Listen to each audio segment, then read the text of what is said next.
9. शब्द तथा प्रकाश के आंतरिक अनुभव।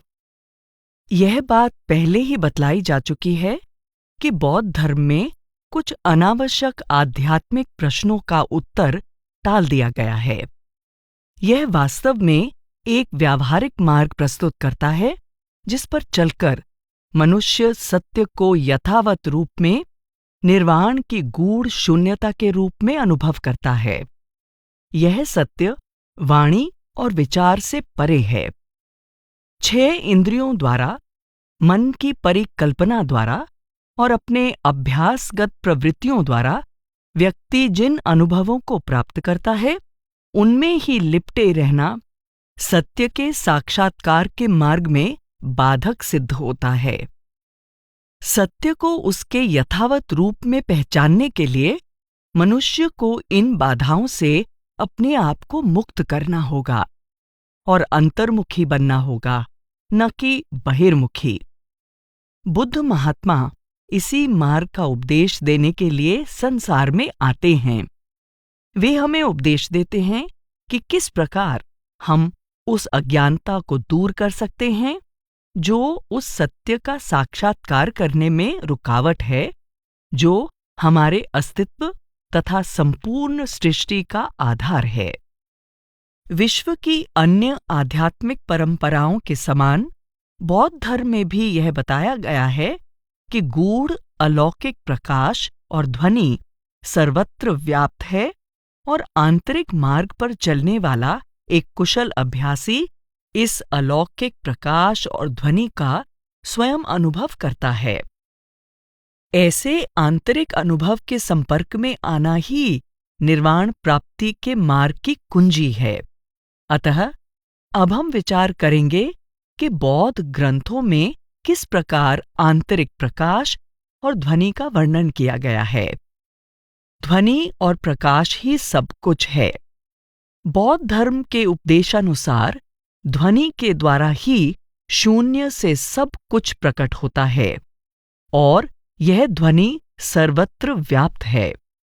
तिब्बती बौद्ध लामा थुबैन येशे कहते हैं, वास्तव में बौद्ध धर्म का यह अनुभव विज्ञान सम्मत है कि रूप, रंग, गंध, जल, अग्नि आदि प्रत्येक पदार्थ में ध्वनि शक्ति विद्यमान है।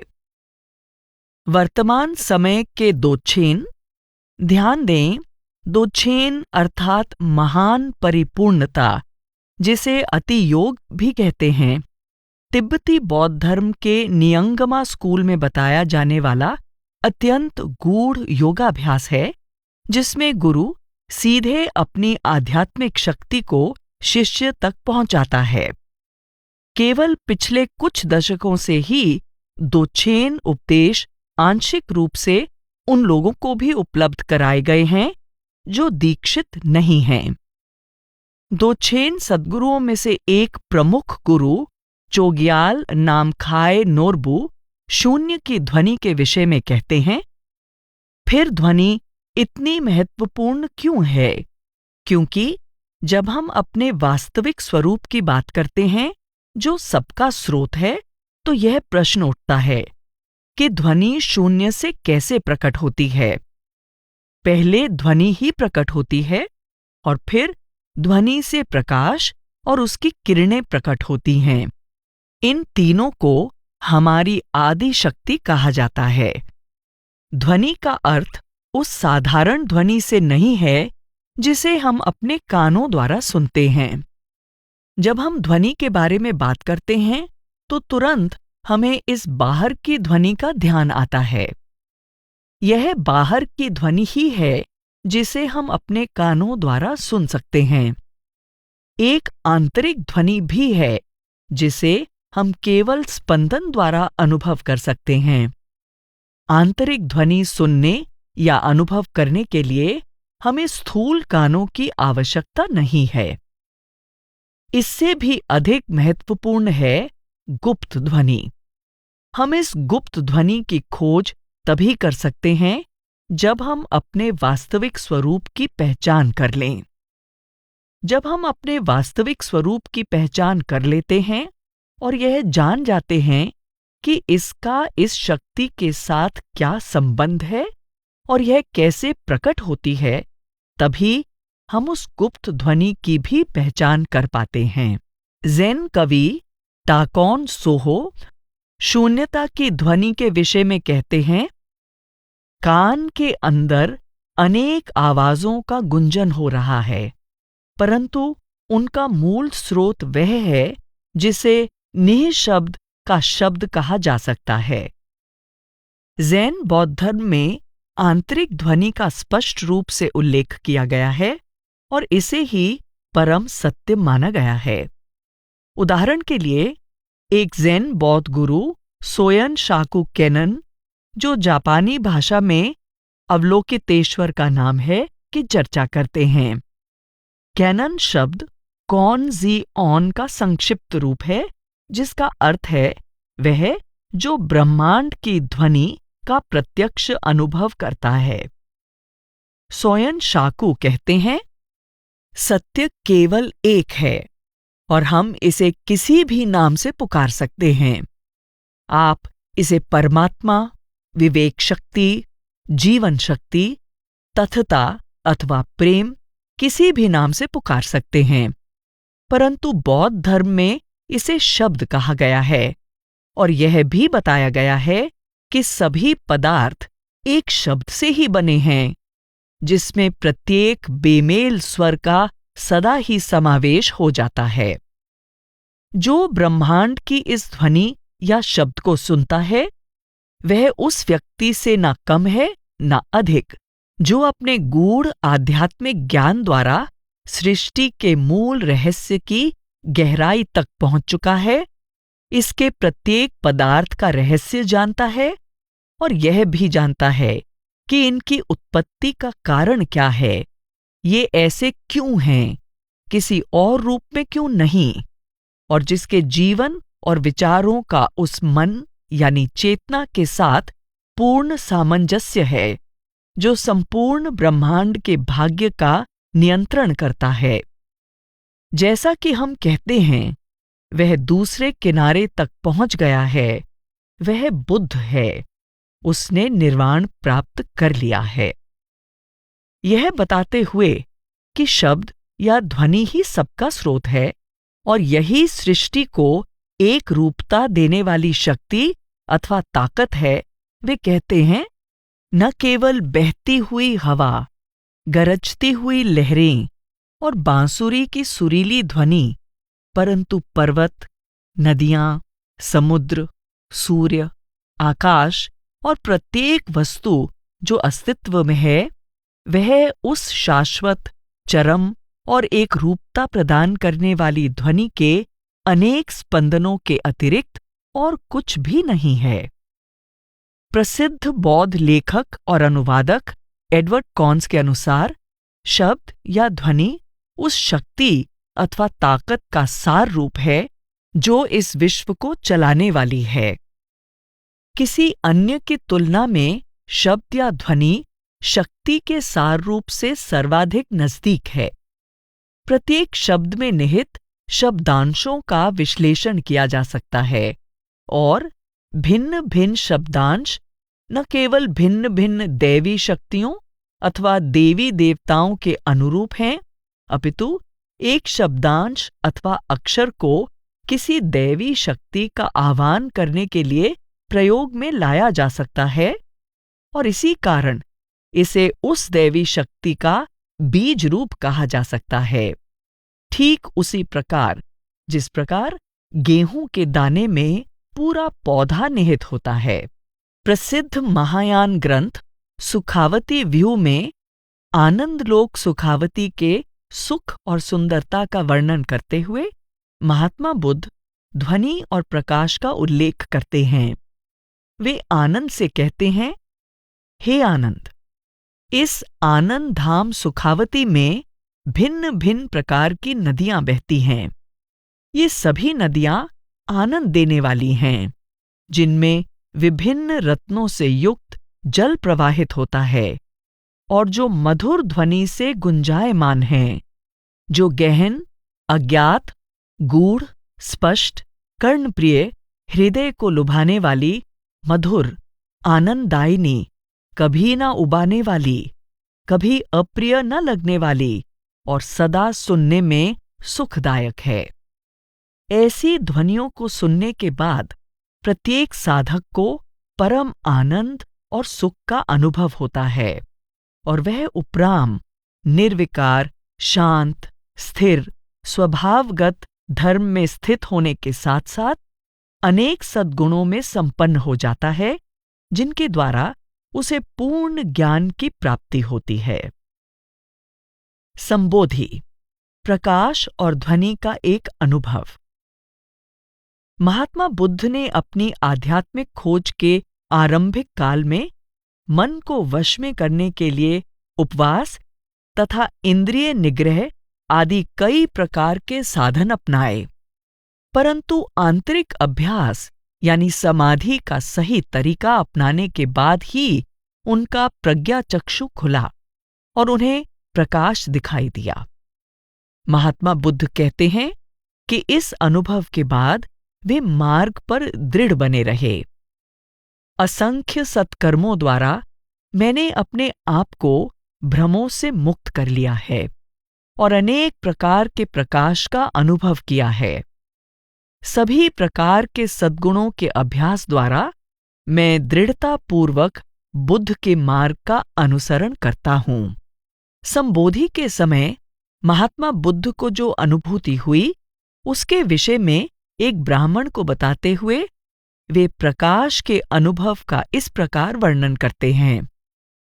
हे ब्राह्मण, रात्रि के अंतिम प्रहर में मुझे तीसरा सच्चा ज्ञान हुआ। अज्ञानता का नाश हो गया, प्रज्ञा उत्पन्न हो गई, अंधकार दूर हो गया और प्रकाश का उदय हो गया। महात्मा बुद्ध की समाधि अवस्था के समय प्रकाश के उदय होने के विषय में सद्धर्म पुंडरीक में कहा गया है, उनकी देह निश्चल थी और उनका मन पूर्ण शांति की अवस्था में पहुंच चुका था। और जैसे ही भगवान ने समाधि अवस्था में प्रवेश किया, आकाश से दिव्य पुष्पों की वर्षा होने लगी और इसी समय भगवान की भौहों के बीचों बीच मध्य बिंदु से प्रकाश की एक किरण उठी, जो 18 करोड़ बुद्ध क्षेत्रों तक फैल गई, जिसके तेज से वे सभी बुद्ध क्षेत्र पूरी तरह प्रकाशमान हो गए।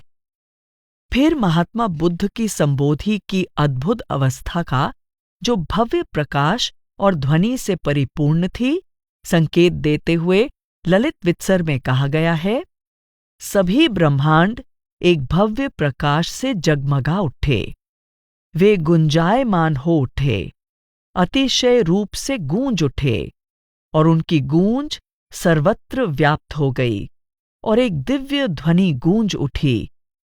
यह भव्यता पूर्वक गूंजने लगी और सर्वत्र फैल गई। सद्धर्म पुंडरीक यानी लोटस सूत्र में भी महात्मा बुद्ध की संबोधि प्राप्ति की अवस्था का वर्णन गुंजायमान संगीत का उल्लेख करते हुए किया गया है। हे भिक्षुओं, जब भगवान संबोधि की चरमावस्था पर थे, तब दिव्य लोक के देवताओं ने उनके लिए एक भव्य राजसी सिंहासन तैयार किया और जैसे ही प्रभु निर्वाण पद के सिंहासन पर बैठे, ब्रह्म कायिक देवताओं यानी वे देवता जो ब्रह्म लोक में निवास करते हैं, ने उनके सिंहासन के चारों ओर पुष्प वर्षा की और देवताओं के दिव्य नगाड़े बजने लगे और दिव्य संगीत वाद्यों की ध्वनि निरंतर गूंजती रही। महात्मा बुद्ध की संबोधि प्राप्ति से उनके जीवन में एक ऐतिहासिक मोड़ आ गया। अनंत ज्ञान से परिपूर्ण और अपार करुणा से भरे हुए महात्मा बुद्ध ने दुख भोगती हुई मानव जाति को इस ज्ञान का उपदेश देने का बीड़ा उठा लिया। जब वे धर्म चक्र प्रवर्तन के लिए पहली बार प्रवचन देने के लिए वाराणसी यानी काशी जा रहे थे, तो मार्ग में उनकी भेंट उपक नाम के एक नागा साधु से हुई, जिसने महात्मा बुद्ध से उनके उद्देश्य के बारे में पूछा। इस पर महात्मा बुद्ध ने उत्तर दिया, मैं वाराणसी जाऊंगा और वहां काशी नगर में जाकर मैं अज्ञानता के अंधेरे में भटकते हुए लोगों के लिए अनुपम प्रकाश जागृत करूंगा और शब्द यानी आंतरिक धुन से खाली लोगों के लिए अमरत्व का डंका बजाऊंगा। बुद्ध की अलौकिक वाणी। बौद्ध धर्म के प्रारंभिक काल के एक महत्वपूर्ण ग्रंथ महावस्तु में बुद्ध के इस शब्द की अद्भुत विशेषताओं का हवाला दिया गया है, जो ध्वनि के रूप में सर्वत्र व्याप्त है। महान पुण्यात्मा यानी बुद्ध की वाणी मधुर संगीतमय ध्वनि के रूप में सर्वत्र व्याप्त है। सुगत यानी बुद्ध की वाणी वीणा और बांसुरी की धुन के समान है। यह हंसों के संगीत की तरह है। उस परम चेतन बुद्ध की वाणी कड़कते हुए बादलों की गर्जन के समान है, किंतु साथ ही कोयल की कूक के समान मधुर भी है। यह रथ के पहियों की गड़गड़ाहट के समान है, समुद्र के गर्जन के समान है, पपीहे चातक की पुकार के समान है, हाथी की चिंगाड़ के समान है और शेर की गर्जन के समान है। वे जो मनुष्यों और देवताओं में सर्वश्रेष्ठ हैं, उनका स्वर नगाड़ों की धुन जैसा है, तेज हवा के झकोरों में जंगल की सरसराहट की आवाज के समान है और भूकंप की गड़गड़ाहट के समान है। जिन यानी अजय या बुद्ध का स्वर घोष सर्वत्र व्याप्त है। यह स्वर 5 प्रभावशाली वाद्य यंत्रों के वादन के समान है। यह बत्तख के और लाल चोंच और पतली जीवा वाले मोर के धीमे स्वरों के समान है। यह लहरों के थपेड़ों की आवाज के समान है और दूरी होने पर भी यह अस्पष्ट नहीं होती। वे जो स्वर्ग और धरती के सभी प्राणियों में सर्वोपरि हैं, उनका स्वर घंटियों की सुरीली रुनझुन के समान है, किंतु गंभीर है। यह सोने के तारों से बुने जाल की सरसराहट के समान है और रत्नों की झंकार के समान है। जिन्होंने पूर्णता प्राप्त कर ली है, उनकी वाणी गंभीर और विस्मय उत्पन्न करने वाली समझी और मानी जाती है, किंतु साथ ही साथ कर्णप्रिय और सदा हृदय को छूने वाली भी होती है। वे सब लोग जो पुण्यवान हैं, जिन्होंने पुण्य के विशाल भंडार का संग्रह किया है, जिनकी महिमा अनंत है, उन सब की वाणी भारतीय वीणा के समान कानों को आनंद देने वाली होती है। नागार्जुन के माध्यमक शास्त्र ट्रीटाइज ऑन द मिडल वे पर लिखी गई अपनी प्रसिद्ध टीका प्रसन्न पदा में चंद्रकीर्ति एक उपमा देकर यह समझाते हैं कि किस प्रकार एक गुंजायमान ध्वनि द्वारा बुद्ध के अनेकानेक उपदेश अपने आप प्रस्फुटित होते हैं।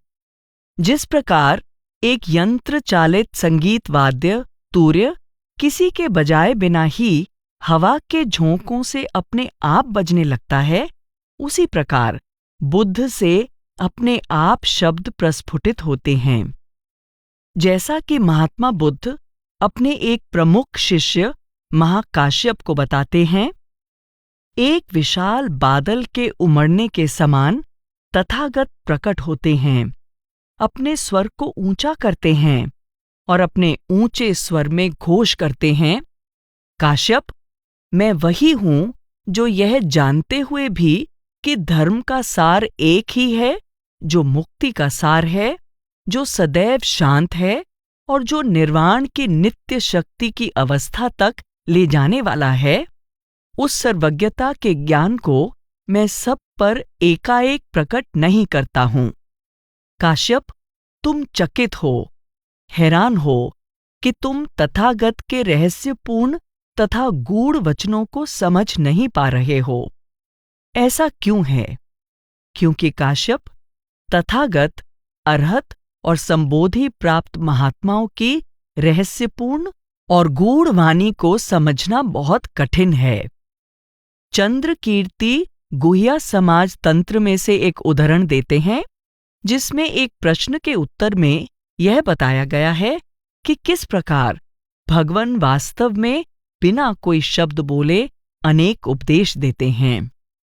उनके सभी उपदेश केवल उनके क्षण भर के उद्घोष से ही उमड़ आते हैं, जो सबके मन को मोह लेते हैं, जो असंख्य श्रोताओं के चित्त को प्रसन्न करते हैं, जो आवागमन के विशाल सागर को सुखा देते हैं और जिससे शरद ऋतु की शीतलता प्रदान करने वाले पूर्ण चंद्र के समान ऐसी भव्य प्रकाश किरणें निकलती हैं, जो 7 खंडों वाले ब्रह्मांड के संपूर्ण क्षेत्र को प्रकाशित कर देती हैं।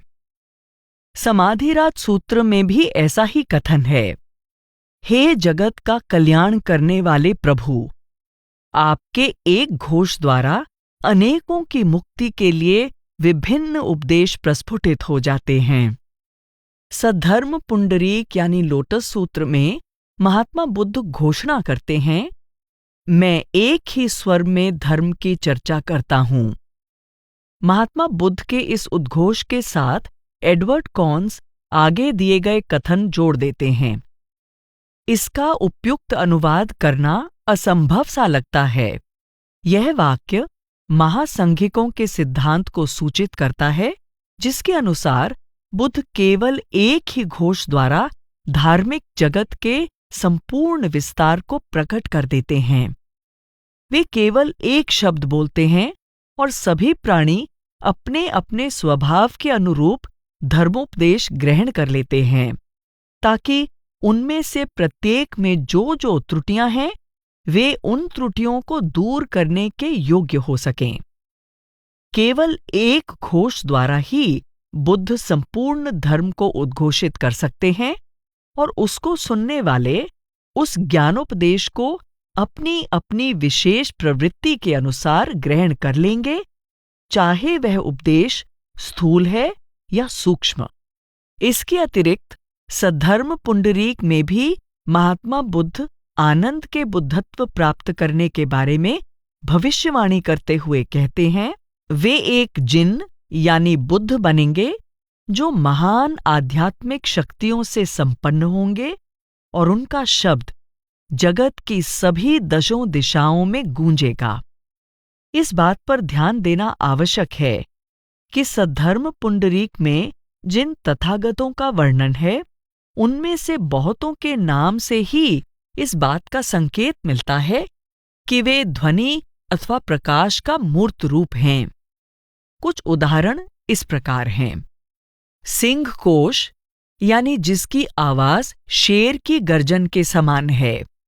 दुंदुभि स्वरराज यानी दुंदुभि की आवाज का सम्राट। मेघ स्वरराज यानी बादल की आवाज का सम्राट।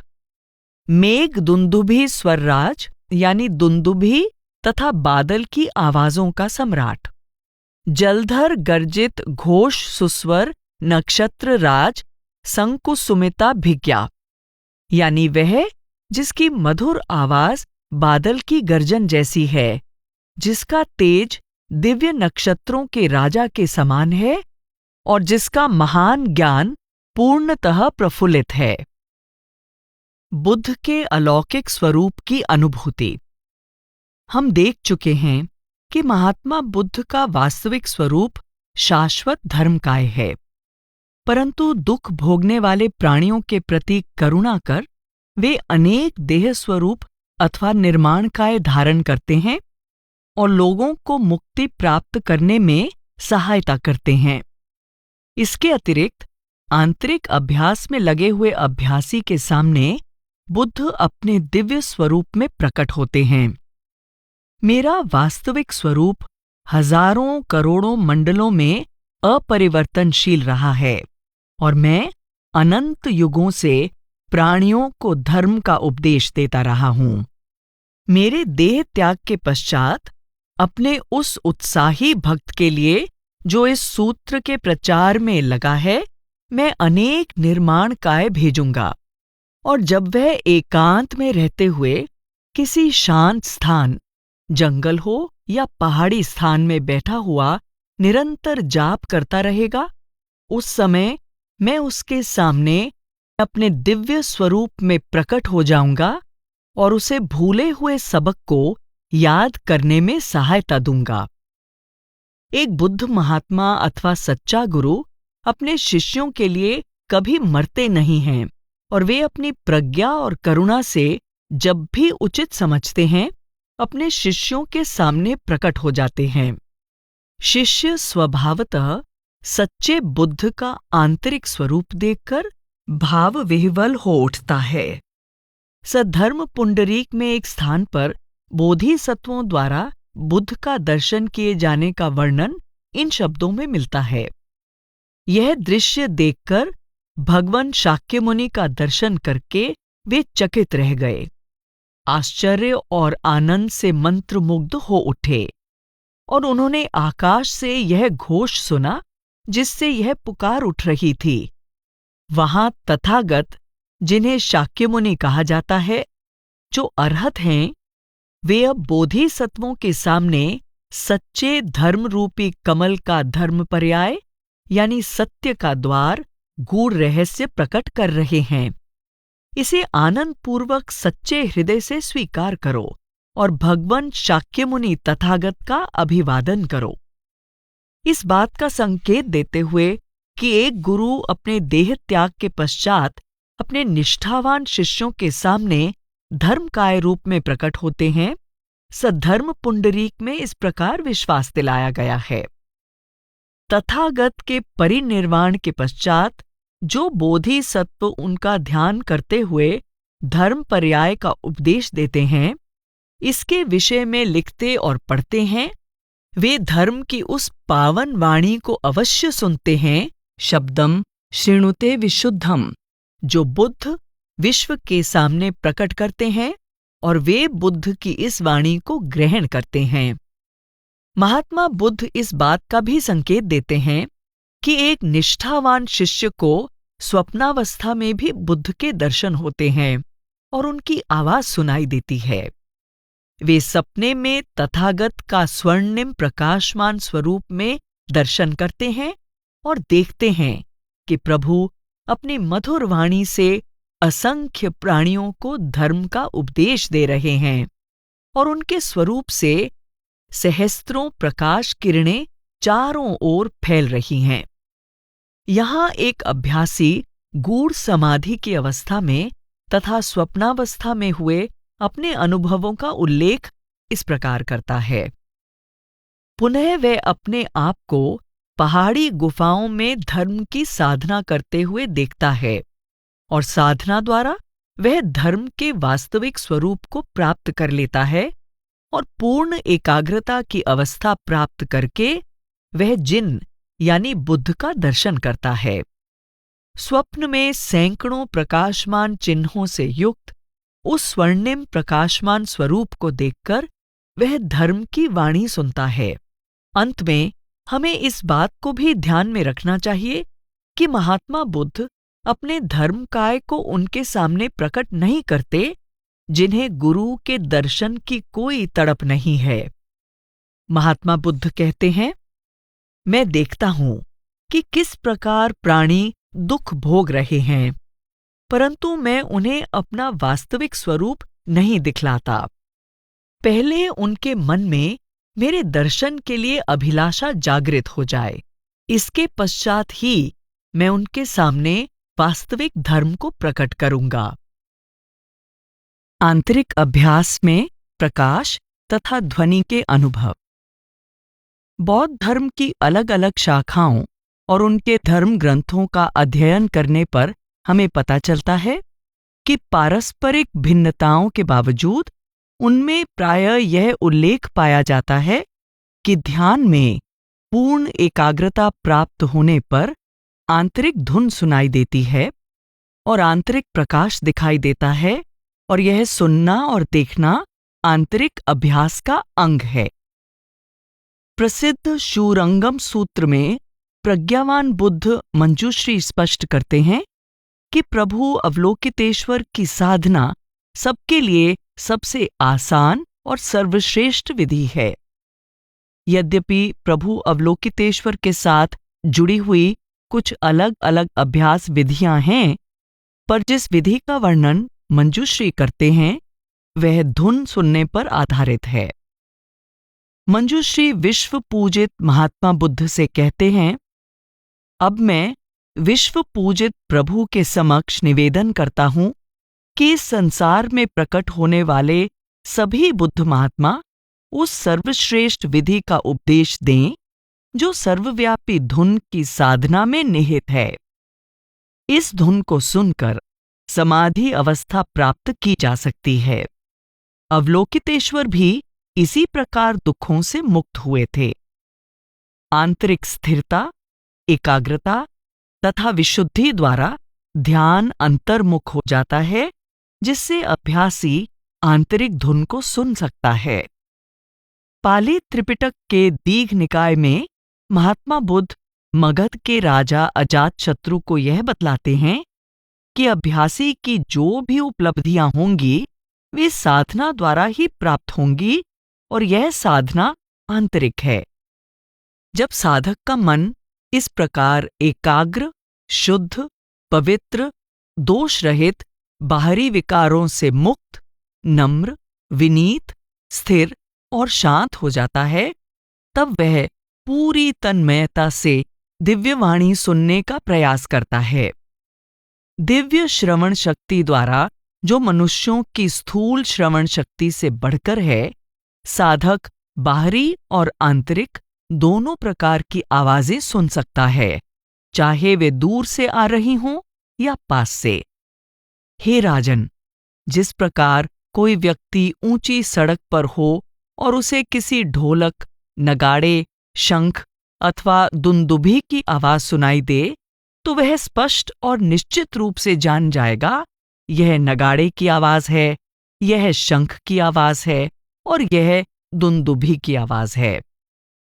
प्लेटफॉर्म सूत्र, जिसमें ज़ेन के छठे मुखिया हुई नांग के जीवन और उपदेश का उल्लेख है, उसमें भी इसी प्रकार आध्यात्मिक साधना द्वारा अपने अंतर में झांकने के महत्व का वर्णन मिलता है। इसमें कहा गया है कि एक दिन पांचवें मुखिया ने अचानक अपने सारे शिष्यों को एक साथ बुलाया। जब वे इकट्ठे हो गए तो उन्होंने कहा, मैंने आपको यह उपदेश दिया ही है कि मनुष्य के लिए सर्वाधिक महत्वपूर्ण विषय जीवन और मृत्यु ही है, परंतु हे शिष्यों, तुम अपना सारा समय प्रार्थनाएं करने और पुण्य कमाने में बिता देते हो, परंतु इस दुखद संसार रूपी सागर से छूटने का कोई उपाय नहीं करते। यदि तुम अपने ही स्वभाव से अनजान हो, तो तुम अपने कल्याण का मार्ग कैसे खोज पाओगे? अपने अपने कक्ष में जाओ और अपने भीतर झांको। अपने भीतर प्रवेश करने पर ही मनुष्य गूढ़ रहस्यों का अनुभव कर सकता है, जैसा कि एक ज़ेन बौद्ध गुरु सोयन शाकू कहते हैं, यह मत सोचो कि यह बहुत गुप्त और गूढ़ है। केवल दृढ़ता से आंतरिक साधना में जुट जाओ और तुम्हें मेरे कथन की सच्चाई का पता लग जाएगा। ज़ेन बौद्ध धर्म की साधना की चर्चा करते हुए बौद्ध धर्म के प्रसिद्ध जापानी विद्वान जंजीरो ताकाकुसु भी यह कहते हैं, हम बिना हिचकिचाहट के यह कह सकते हैं कि ज़ेन में अंतर की आवाज सुनने का अभ्यास करना आवश्यक है।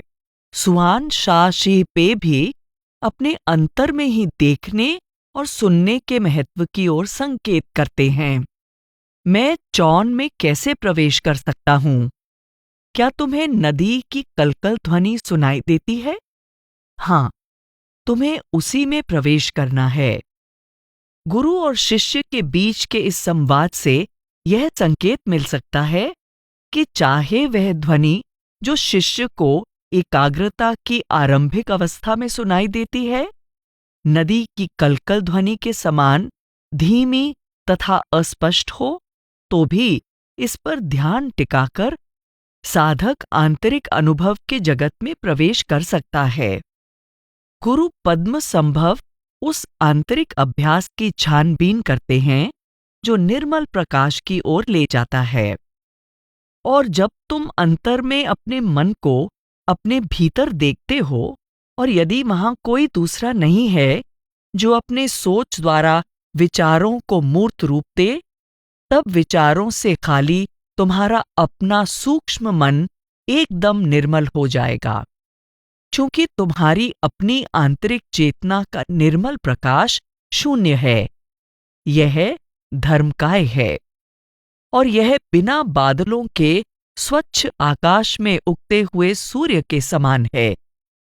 भले ही इस प्रकाश का कोई विशेष आकार अथवा रूप नहीं है, फिर भी इसे पूरी तरह जाना जा सकता है।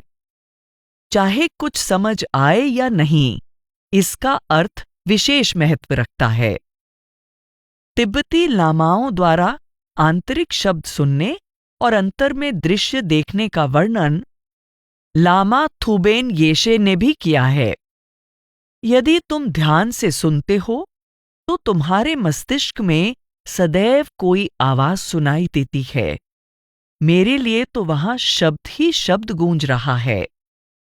कभी कभी आंतरिक आकाश से तुम अत्यंत आश्चर्यजनक मधुर संगीत सुन सकते हो।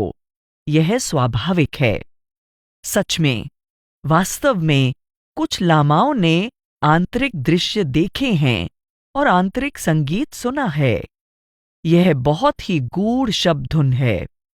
यह किसी साधारण व्यक्ति द्वारा रची जाने वाली धुन नहीं है। जब ये लामा आंतरिक साधना करते हैं, तब ये शब्द की धुन को सुनते हैं। अपार करुणा के मूर्त रूप प्रभु अवलोकितेश्वर की रक्षा शक्ति का संकेत करते हुए मंजूश्री कहते हैं, हे प्रभु, आप जिन्होंने गूढ़ शब्द धुन को प्राप्त कर लिया है और उस धुन के ज्ञाता हैं जो निर्मल करने वाली है, जो कभी विफल न होने वाले समुद्री ज्वार भाटे की आवाज के समान जगत के सभी प्राणियों का उद्धार करती है, उन्हें सुरक्षा प्रदान करती है और उनकी मुक्ति तथा निर्वाण प्राप्ति सुनिश्चित करती है। मैं सम्मानपूर्वक तथागत के सामने वही कहता हूं जो अवलोकितेश्वर ने कहा है। जब साधक एकांत में ध्यान करता है, तब उसे 10 दिशाओं से एक साथ नगाड़ों की धुन सुनाई देती है। इस प्रकार इस धुन को सुनना ही साधना की पूर्णता और पराकाष्ठा है। न तो आंखें पर्दे के पार देख सकती हैं, न ही मुंह और नाक कुछ कर सकते हैं। शरीर तो केवल स्पर्श होने पर ही कोई अनुभूति प्राप्त करता है। मन के विचार भ्रमपूर्ण और बिखरे होते हैं, परंतु धुन चाहे पास हो या दूर, यह हर समय सुनी जा सकती है। मंजूश्री कहते हैं कि आंतरिक शब्द से जुड़ने के अभ्यास या विधि को ही अतीत, वर्तमान और भविष्य के बुद्ध महात्माओं ने अपनाया है। आनंद और तुम सभी जो यहाँ उपस्थित हो और मुझे सुन रहे हो, तुम्हें अपने स्वरूप को पहचानने के लिए अपनी श्रवण शक्ति को अंतर्मुख करना चाहिए। केवल इसी से परम बोधि की प्राप्ति होती है। पहले हो चुके सभी तथागतों ने यही विधि अपनाई है। अब सभी बोधिसत्व इसी सर्वश्रेष्ठ विधि का अभ्यास करते हैं। भविष्य में भी जो पारमार्थिक साधना करना चाहते हैं, उन्हें इसी धर्म पर दृढ़ रहना चाहिए। प्रभु अवलोकितेश्वर ने अकेले ही इसका अभ्यास नहीं किया, क्योंकि मैंने यानी मंजूश्री ने भी यही अभ्यास किया है। आने वाली पीढ़ियां इतनी सौभाग्यशाली हों कि उनकी इस सहज साधना में आस्था हो। अवतंसक सूत्र की 12वीं पुस्तक में मंजूश्री निर्वाण प्राप्त महात्मा समंत भद्र को उन आध्यात्मिक सद्गुणों के व्यावहारिक पक्ष को स्पष्ट करने के लिए कहते हैं जो पिछले समय में बुद्ध महात्माओं द्वारा शुद्धि प्राप्त करने के अभ्यासों के संबंध में बतलाए गए हैं। वे उत्तर देते हैं, एक पूर्ण एकाग्रता की अवस्था है जिसे शांति और आनंद कहा जाता है, जो सृष्टि के सभी चेतन प्राणियों की रक्षा कर सकती है और उन्हें मुक्त कर सकती है। यह अकल्पनीय महान प्रकाश है। जो इसे देख लेते हैं वे सभी शांत हो जाते हैं। इस प्रकाश के उदय होने को कल्याणमय अभिव्यक्ति कहा जाता है। यदि कोई चेतन प्राणी इस प्रकाश को देखते हैं तो इससे निश्चित रूप से उनका कल्याण होगा। इस प्रकार उन्हें सर्वोत्तम ज्ञान की प्राप्ति होगी। इससे एक और प्रकाश किरण निकलती है जिसे शांति कहते हैं। यह किरण बिखरे हुए चित्त वाली जीवात्माओं को लोभ, क्रोध और अज्ञान से मुक्त करके जागृत कर देती है। फलस्वरूप उनका मन निश्चल और सही ढंग से स्थिर हो जाता है। सभी बुरी संगति को छोड़ देने से, व्यर्थ की बातें और पापपूर्ण कर्म त्याग देने से, अंतर्मुखी अभ्यास और एकांतवास की प्रशंसा करने से, अर्थात इन्हें अपनाने से यह प्रकाश प्रकट होता है। इससे एक और प्रकाश किरण प्रस्फुटित होती है जिसे अद्भुत धुन कहते हैं। यह प्रकाश किरण बुद्धत्व की प्राप्ति के अभिलाषी जीवों को जागृत करती है और इसे सुनने वाले को इस जगत में सुनाई देने वाली सभी आवाजें बुद्धवाणी का ही रूप जान पड़ती हैं। ऊंचे स्वर में पुकार पुकार कर बुद्ध की महिमा करती हुई, घंटियों की मधुर ध्वनि का संगीत प्रस्तुत करती हुई तथा समस्त प्राणियों को बुद्ध वाणी सुनाती हुई यह प्रकाश किरण निर्मित हो सकती है। महात्मा बुद्ध स्पष्ट करते हैं कि आंतरिक प्रकाश को देखने और आंतरिक धुन को सुनने के लिए किस प्रकार के अभ्यास की आवश्यकता होती है। वे कहते हैं कि यदि कोई साधक स्वर्गीय दृश्यों को देखने और दिव्य धुनों को सुनने के उद्देश्य से एकाग्रचित्त होने का अभ्यास करता है तो अपनी एकाग्रता के अनुरूप वह आंतरिक प्रकाश को देखेगा और आंतरिक धुन भी सुनेगा।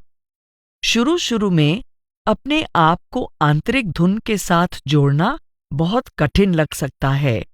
ऐसा अनुभव हो सकता है कि यह साधना प्रभावहीन है। पाली त्रिपिटक के दीघ निकाय में ओठद्ध लिच्छिवी नाम का राजकुमार महात्मा बुद्ध को उन बातों से अवगत कराता है जिन्हें उसने उनके एक शिष्य सुनक्खत से सुना था। सुनक्खत साधना का प्रयास करने के बावजूद कोई परिणाम न मिलने से निराश था। सुनक्खत ने कहा था, मैं पिछले 3 वर्षों से महात्मा बुद्ध की देखरेख में पवित्र साधना का अभ्यास कर रहा हूं।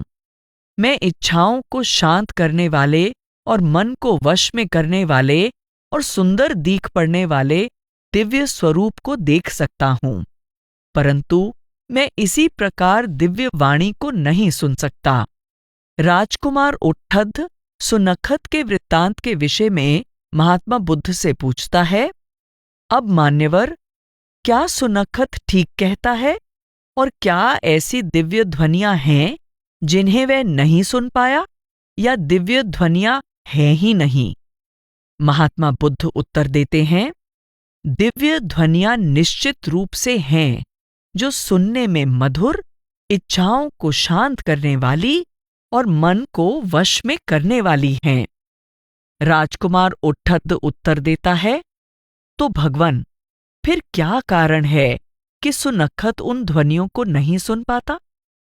महात्मा बुद्ध स्पष्ट करते हैं, एक स्थिति में एक भिक्षु एक तरफा समाधि में चला जाता है और सुंदर, आनंददायक तथा लुभावने दिव्य दृश्यों को देखता है, परंतु उसे दिव्य ध्वनियां नहीं सुनाई देती। अपनी एक तरफा समाधि के कारण वह अलौकिक दृश्य तो देखता है, परंतु दिव्य ध्वनियों को नहीं सुन पाता।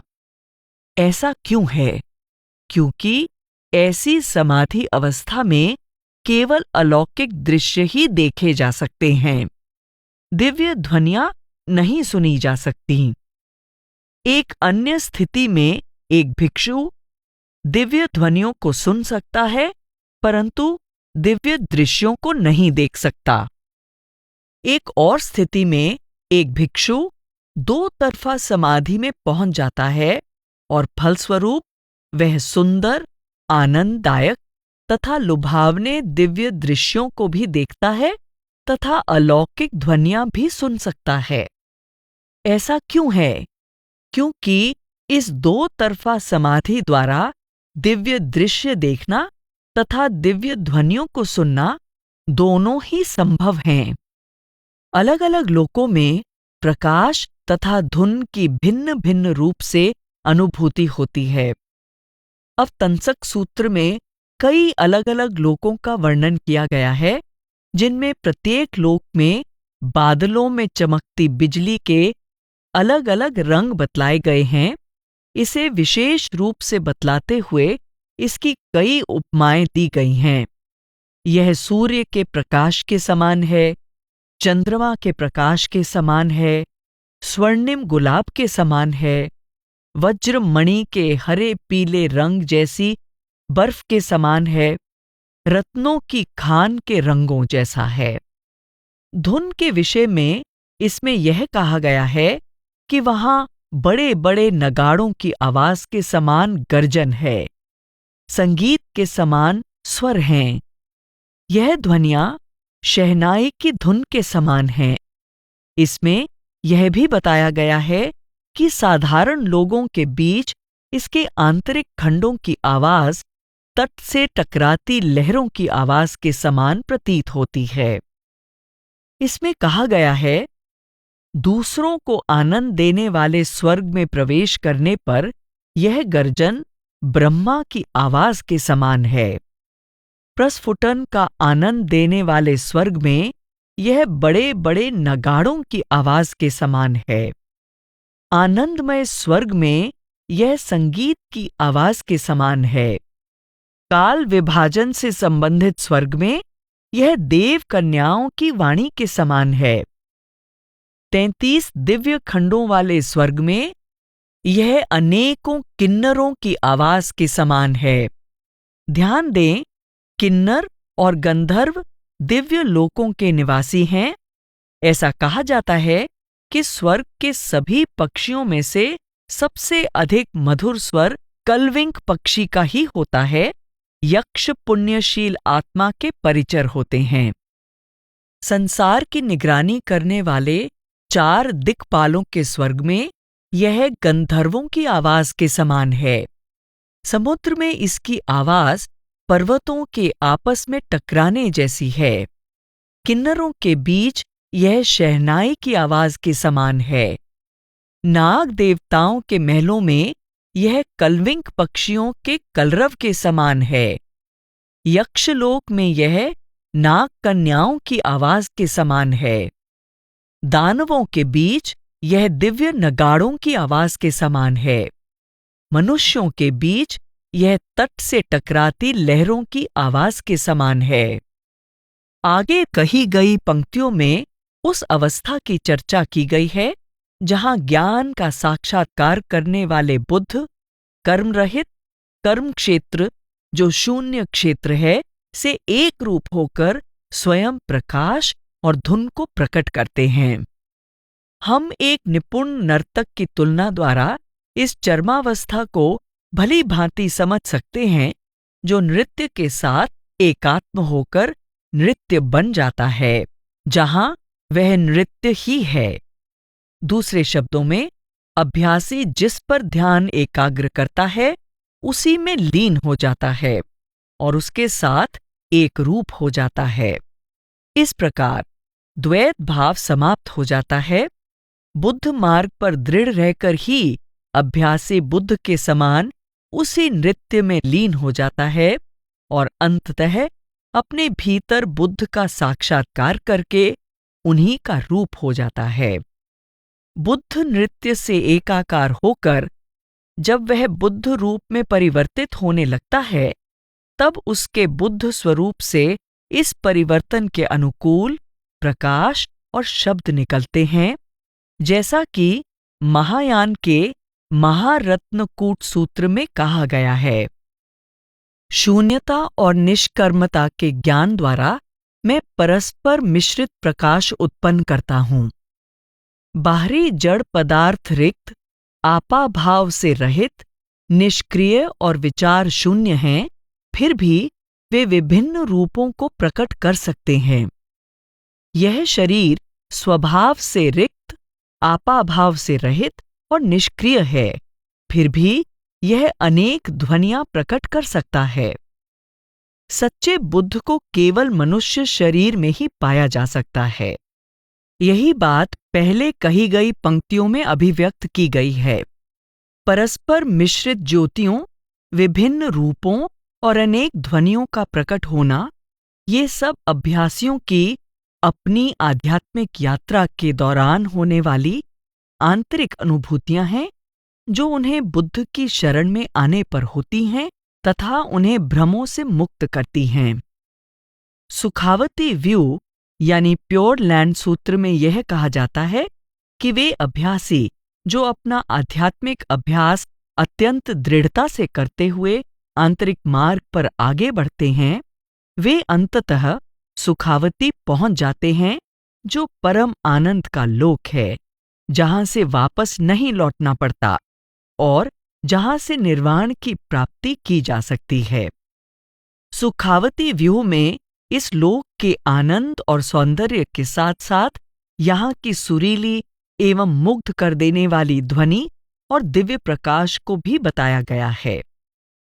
हे आनंद, सुखावती नामक उस लोक में भिन्न भिन्न प्रकार की नदियां बहती हैं, जिनमें भिन्न भिन्न प्रकार की मधुर सुगंधी वाला जल प्रवाहित होता है, जिनमें अनेकों रत्नों से सुसज्जित पुष्पों के गुच्छे बहते हैं और जो मधुर ध्वनियों से गुंजायमान हैं, जिनकी ध्वनि गहन, गूढ़, अज्ञेय है, स्पष्ट, कर्णप्रिय, हृदय को छू लेने वाली, प्रिय, मधुर और आनंददायक है, जो कभी उबाने वाली और अप्रिय लगने वाली नहीं है और सदा इसे सुनना सुखद लगता है। ऐसी ध्वनियां सुनने के बाद प्रत्येक साधक को परम आनंद और सुख का अनुभव होता है और वह उपराम, निर्विकार, शांत, स्थिर, विश्रांत, धर्मनिष्ठ और अनेक सद्गुणों से संपन्न हो जाता है, जो उसे पूर्ण ज्ञान की प्राप्ति कराते हैं। ज्ञान की सर्वोच्च अवस्था प्राप्त करने पर जब वे स्थिर चित हो जाते हैं, तो सागर के समान हो जाते हैं। उनकी प्रज्ञा के प्रकाश के सामने उनके निर्मल, उदात्त, पवित्र और कल्याणमय ज्ञान के प्रकाश के सामने सूर्य तथा चंद्रमा का प्रकाश फीका पड़ जाता है। अब तंसक सूत्र में बुद्ध के ध्वनि सागर में प्रवेश करने के आनंद के विषय में इस प्रकार चर्चा की गई है। बुद्ध महात्माओं की दूर दूर तक गूंजने वाली ध्वनि पूरे ब्रह्मांड में सुनाई देती है। प्रज्ञावान प्राणी इसे समझकर ध्वनि के सागर में प्रवेश करते हैं। सद्धर्म पुंडरीक में भी इस गूढ़ ध्वनि का वर्णन किया गया है। अब मैं बुद्ध की मधुर और कोमल वाणी सुनता हूं, जो गंभीर, दूर दूर तक गुंजायमान, अत्यंत सूक्ष्म और अद्भुत है, जो पावन धर्म का उपदेश देने वाली, उसकी व्याख्या करने वाली है, और इसे सुनकर मेरा मन अपार आनंद से भर गया है। मेरे सभी संशय और शोक सदा के लिए मिट गए हैं। मैं सच्चे ज्ञान में स्थिर होकर विश्राम पाऊंगा।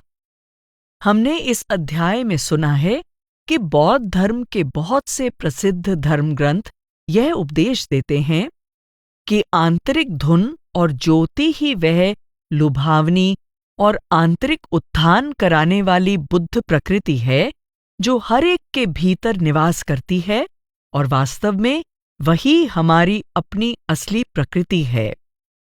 पुनः सोयन शाकू के शब्दों में, सत्य केवल एक ही है और हम उसे किसी भी नाम से पुकार सकते हैं।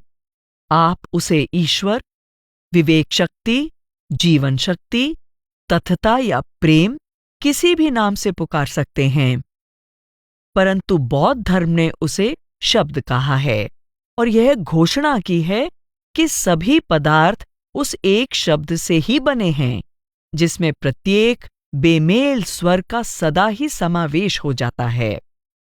इसी अकथनीय शब्द तथा प्रकाश के अनुभव के सहारे अभ्यासी नई आशा और उत्साह के साथ आंतरिक मार्ग पर आगे बढ़ते हैं और अंततः निर्वाण प्राप्ति के चरम लक्ष्य को प्राप्त कर लेते हैं।